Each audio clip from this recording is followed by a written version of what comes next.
Hello and welcome back to Suspended Fanimation. I'm your host, Dennis Bithoulkas, and it's time for the return of Doom Patrol Season 4, Episode 1, Doom Patrol, which I think we've had that title before, but who am I to say? Welcome, everybody. Let's take care of some business first, and we'll get down to it. If you like what you see here, like, share, and subscribe. If you're still on the fence about subscribing, take a look at the video that pops up at the very end here. YouTube takes the algorithms of all the stuff you've been watching and tries to match it as best as possible to one of the videos in my vast video library and pops it up here just for you. And if you like what you see here, please hit that subscribe button down below there. And if you can, hit that like button, the share button as well. And if you want to know when I'm going to be on live again next, go over to suspendedfanimation.com. Take a look at the schedule I have up there. I change it every week. I'm mostly on time. This time around, I wasn't. Yeah, I apologize. But take a look at the schedule there. Also, there's future stuff that's on there. All the links to my social media are on there as well, and all the links to my pages are on there as well. It's all there. Okay, let's get to it, shall we? Spoiler alert, I am going to spoil the episode. If you have not seen the episode, go and watch it. Come on back. This will be a video. You can comment down below in the comment section. Give you enough time to run away, pause, whatever you need to do. All that kind of good stuff. Hey, Morks. So, we pretty much, where we left off in season 3 was the group was going out and taking care of mission stuff. And Cliff was not in his own body. His brain was actually in the giant robot. Now they've got him back into his body again. They've rebuilt his body, or I should say, Silas and Vic have both, rebuilt his body for the most part. He still has a hand left that he needs to do, and it's still glitching his body, things like that. And Rita is the de facto leader of the group, I guess you could say at this point. She's the director of everything that's going on. And they're fighting low-level villains like Codpiece, who is a guy with a dick cannon, is really what he's got. He's got a dick cannon. Uh, which in and of itself, so when this episode started off, I have to admit, I was kind of like, oh, this doesn't seem like the Doom Patrol that I know. And it wasn't until we got to the time travel portion of it that's where it started kicking in as the Doom Patrol that we know it. Uh Morix, if you're not watching Doom Patrol, you should be. It's probably one of the best things on TV right now. Quite honestly, if you haven't seen seasons 1, 2, and 3, you're missing out on a lot. So, yeah, the the time travel. Well, they gave Cliff his hand, and I should say Silas and Vic make it so that he can touch out of one finger in his hand, in the new hand. And as he gets more and more used to it, the nanites will actually spread to more and more fingers, and then eventually his whole hand and his body, so on and so forth. And so, of course, he wants to touch his grandson as being the first thing he wants to touch. So he puts on an oven mitt, so that he can't touch anything weird there. And they end up, for some reason, using the time travel machine to go and visit his grandson 5 minutes in the past, which doesn't work right, of course. Oh, we found out there's a way of actually using the time machine now that you don't forget your memory, and that's by wearing a jellyfish on your head. So you have to wear a jellyfish on your head so you don't get memory loss, which Madame Rouge refuses to wear because Rita still has it in for her and is using every single moment of her time to shit on Madame Rouge for, of course, killing her boyfriend. Really, is what happened. Her soulmate, if you will, and for good reason there. So, um, they end up in the future, and in the future, they run into old Vic. It's 2042, I believe, somewhere around there, 2043. The world has gone to shit. It's an apocalypse, and yeah, they are all ghosts except for Vic. And as they're meeting themselves and talking to themselves, uh their future selves are not giving them anything to go off of. And Vic, as a matter of fact, old Vic, tries to steal a time machine from them so he can go back and fix things.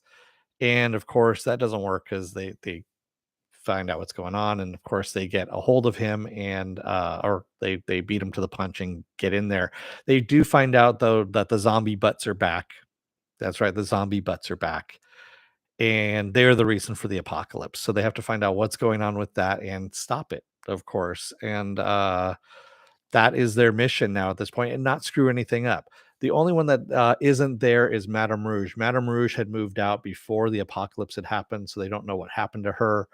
um Krieg, the entity that is inside the Klieg, I always forget his name, I'm sorry, but the entity that's inside Negative Man is now grown up and refuses to won't talk to Negative Man, and talks to the younger version of himself and imparts some kind of knowledge on him, we don't know what, which kind of sets him at odds, the younger Krieg, with Negative Man. So there's that animosity. So that's what we have set up in this episode here is we know the zombie butts are back. We know that there's an apocalypse that's going to happen. And we know that the Doom Patrol are going to die in the attempt, and Madame Rouge is missing. Vic is the only one that's going to survive, even though he doesn't have any prosthetics anymore. He is basically regulated to the team's IT guy, is where he's at. So yeah, it was an interesting way to start off the season, I thought, and but also a great way of saying, okay, we're shit's gonna happen here. We also get at the end of the episode too, once they get back, of course, we get Willoughby. Willoughby meets up with the Knights Templar and Bun Bun, and they realize that a Mortis is coming. There is a word that a Mortis is going to be coming, and we don't know who a Mortis is, but it's a big deal because a Mortis is a game changer. So we have multiple things that could end the world as we know it, and of course, that's what the Doom Patrol is all about. It's about world-ending events. That's what they are always thrown into, and that's how we set up the first episode of this season. Um, Again, like I said, it was kind of slow at first, but then once it got firing, I believe I said the same thing here with season 3, is that the same thing happened there. It was kind of slow at first, and then it kind of picked up. Timothy Dalton is not in this season more because they filmed this during COVID, and he stepped out of that during COVID, so he's not Chief is not in this one, in this season because of that. So, um, yeah, he might probably show up in season 5 if there is a season 5, but yeah, that's where we're at on this.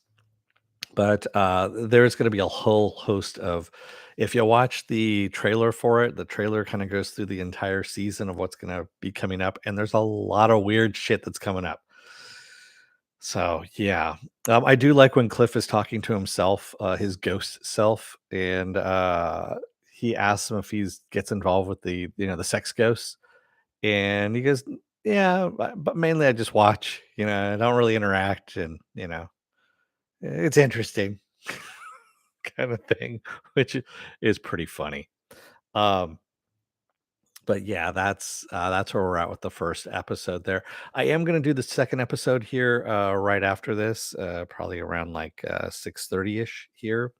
And that way I do the 1, 2 back to back there. But you know, this is a good start to the season. We have multiple threats that are happening. We have a team that is in disarray as usual.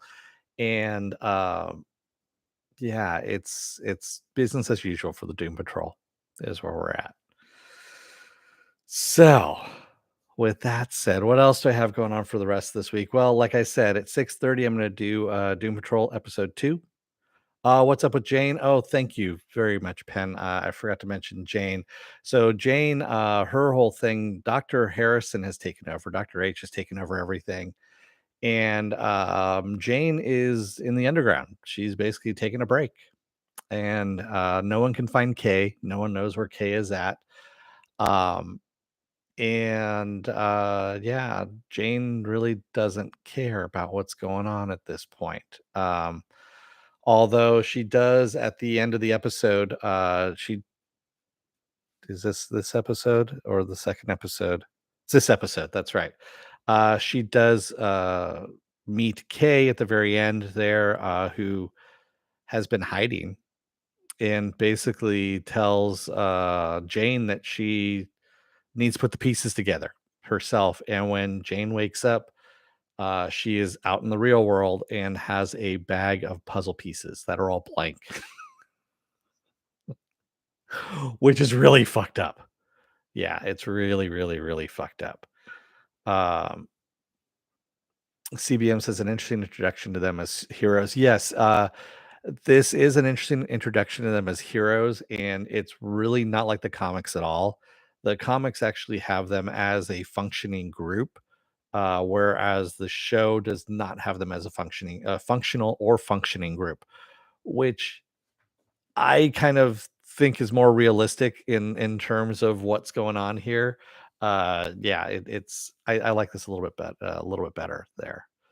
Penn says I almost felt sorry for Madame. Yeah, Madame Rouge is actually punishing herself, as well as you know, letting elasti-woman, she calls herself, punish her as well.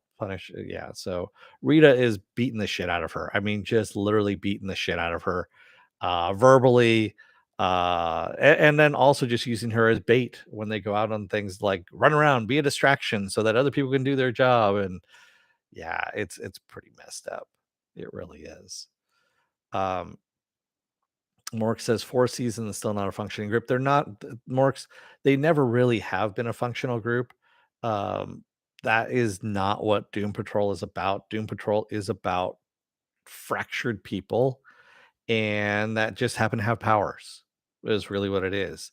And it's kind of refreshing seeing a group of, I guess you could say, for lack of a better term, heroes that people that have powers but are pretty fractured, and immortal at the same time. So having them this way is a different take on the whole superhero genre. I like it. I think it's a little more refreshing than just doing.